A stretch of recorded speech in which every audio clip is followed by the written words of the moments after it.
नमस्कार, आप देख रहे हैं खास खबर। मैं हूं आपके साथ राजीव सिंह। मिले न फूल तो कांटों से दोस्ती कर ली, कुछ इसी तरह बसर हमने जिंदगी कर ली।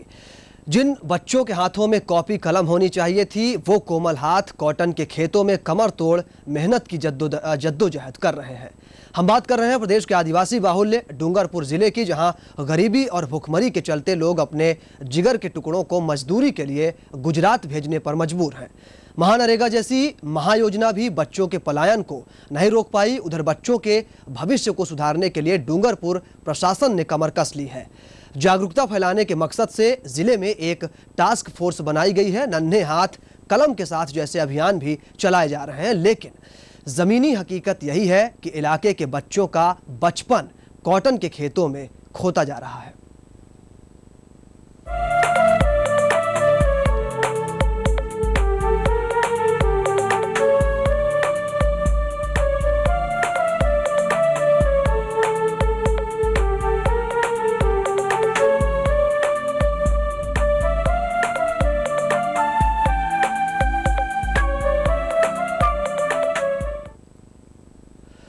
तो आदिवासी जिले डूंगरपुर में सरकार की हर योजना सबसे पहले दस्तक देती है। मकसद होता है क्षेत्र का विकास और लोगों की गरीबी भुखमरी को दूर करना, लेकिन सरकारी कागजों तक सिमटी इन योजनाओं का लाभ इलाके के लोगों को नहीं मिल पा रहा है। डूंगरपुर जिले के बच्चे काम के लिए गुजरात की ओर पलायन कर रहे हैं। पिछले साल बीटी कॉटन खेतों में जिले के कई बच्चों की मौत के बाद मानवाधिकार आयोग की विशेष हाई पावर कमेटी ने इलाके का सर्वे किया, जिससे पता चला कि गुजरात सीमा से लगे उदयपुर और डूंगरपुर जिलों से हर साल हजारों की तादाद में बाल मजदूर पलायन करते हैं।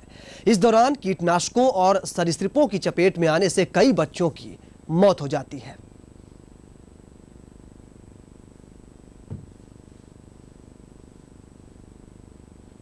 ऐसे जब फोन करते थे आपको इसका रिप्लाई हो गया तब तो खुद का अशिक्षित होना, अशिक्षित होने के कारण वो शिक्षा का मोल नहीं समझ पाते, कीमत नहीं समझ पाते, जिससे अपने बच्चों को भी शिक्षा से ज़्यादा अपने काम धाम में लगा देते हैं। अभी इधर पिछले दिनों 3-4 साल से गुजरात में जो बच्चों को भेजने की परंपरा जो यहाँ पर बागड़ के क्षेत्र में हुई है, इससे पहले आंध्रा के अंदर पहले इसी तरह बीटी कपास की खेती होती थी और महाराष्ट्र से आदिवासी बच्चे जाया करते थे। जब वहाँ से कैंपेन चला और वहाँ से जब ये हटे तो ये सारा शिफ्ट होकर के गुजरात चला आया और गुजरात के साबरकांठा और इन इलाकों में बड़े व्यापक पैमाने पर खेती हो रही है। और यहाँ पर ये बच्चे हैं, इन बच्चों की फसल की जो ऊंचाई होती है वो 2.5 से 3 फुट से अधिकतम 2 से 2.5 फुट। तो ये बच्चे उसको अच्छी तरह से वो फूल चुनना, उसमें क्रॉस नर का में मादा का क्रॉस कराना, फिर टेपिंग करना, ये सब काम बच्चों से कराते हैं। बच्चों को कम पैसे। बहुत योजनाएं बन चुकी हैं अब तक देश में। देश में शिक्षा का अधिकार कानून भी अब लागू हो चुका है। सरकार भले ही सैकड़ों हजारों स्कूल खोलकर हर बच्चे को शिक्षित करने का सपना संजोए हो, लेकिन राज्य के वागड़ इलाके में यह सपना साकार होता नजर नहीं आ रहा है। यहाँ पर खेलने कूदने और तालीम हासिल करने की उम्र में बच्चे काम के लिए गुजरात का रुख कर रहे हैं।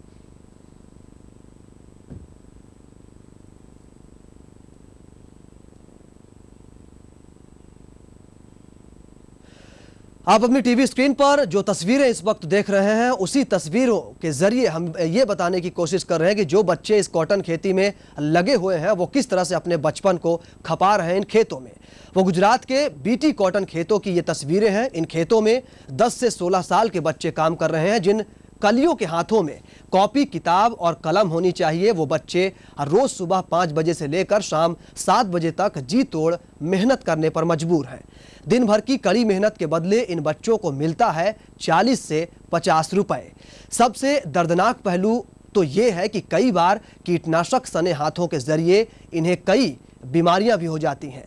यही नहीं, कभी कभी तो बच्चों की मौत तक हो जाती है।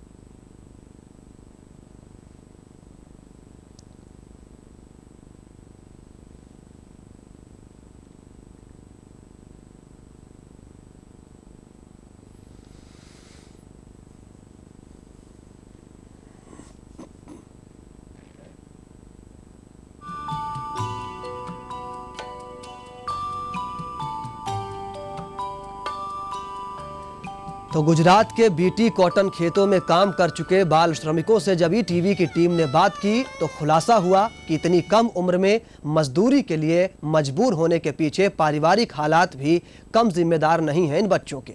यही वजह है कि बच्चों के परिजन सब कुछ जानते हुए भी बच्चों को खेतों में काम करने के लिए भेज रहे हैं।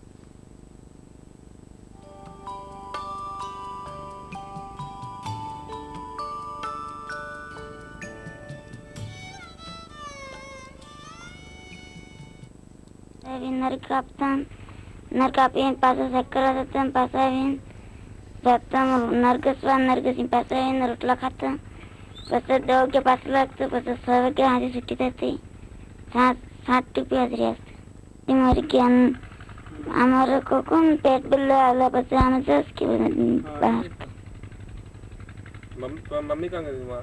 मार मम्मी पैक्सन भी नहीं मरती है मार बंदी खोड़ा लेगी तो कपा मानता था ने वेला 500 दे उठाता नर लिवा ने 12 वाजता नर के सीधे तो देव रोटला खाता 1 बजे पैसे देव के पासों काम ले करता 100 बजे सूटा। कितने पैसे देते हो तुम?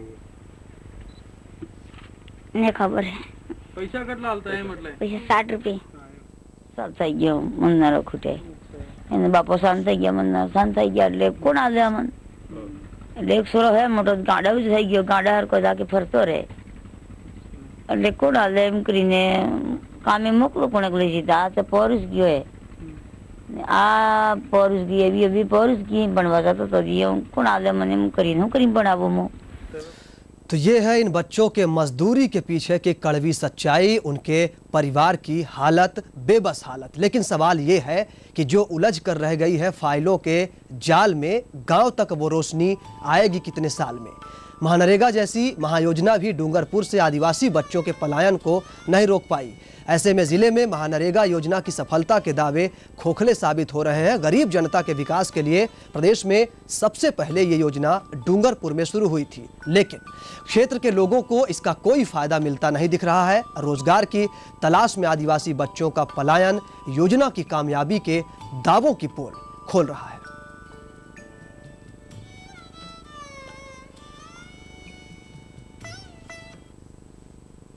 बहरहाल बीटी कॉटन की खेती में आदिवासी क्षेत्र के नौनियालों के साथ हो रहे इस खिलवाड़ के बाद तो बस अब यही याद आता है कि हम उम्मीदों की दुनिया बसाते रहे, वो पल पल हमें आजमाते रहे। जब वायदा निभाने का वक्त आया तो हम मर गए और वो मुस्कुराते रहे। बेशुमार सरकारी योजनाओं के बावजूद काल के घास में समाते इन आदिवासी बच्चों की दास्तां और नरेगा जैसी योजना के बाद भी नहीं रुकता पलायन, शायद सरकारी नुमाइंदों को यही बात कह रहा है। और इसके बाद भी यह कहना गलत नहीं होगा कि चले थे हंसी खुशी साथ संग नदी के घाट, पहुंचे तो मेला ही उजड़ गया।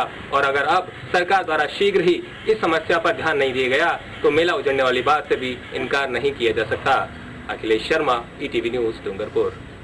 बिल्कुल यही बात हम भी कर रहे हैं। सरकार ने ध्यान नहीं दिया, हालांकि पिछले बहुत सालों से ध्यान नहीं दिया गया, मेला उजड़ता रहा है। लेकिन अब वक्त आया है कि सरकार कम से कम अब रुख करे इन क्षेत्रों का, और जिन बच्चों की का जीवन, जिन बच्चों की जो पढ़ाई का समय है वो कॉटन खेतों में गुजर रहा है, वो रुके और बच्चे देश का सपना बने, कुछ करें। छोटा सा ब्रेक लेंगे, आप बने रहिए हमारे साथ।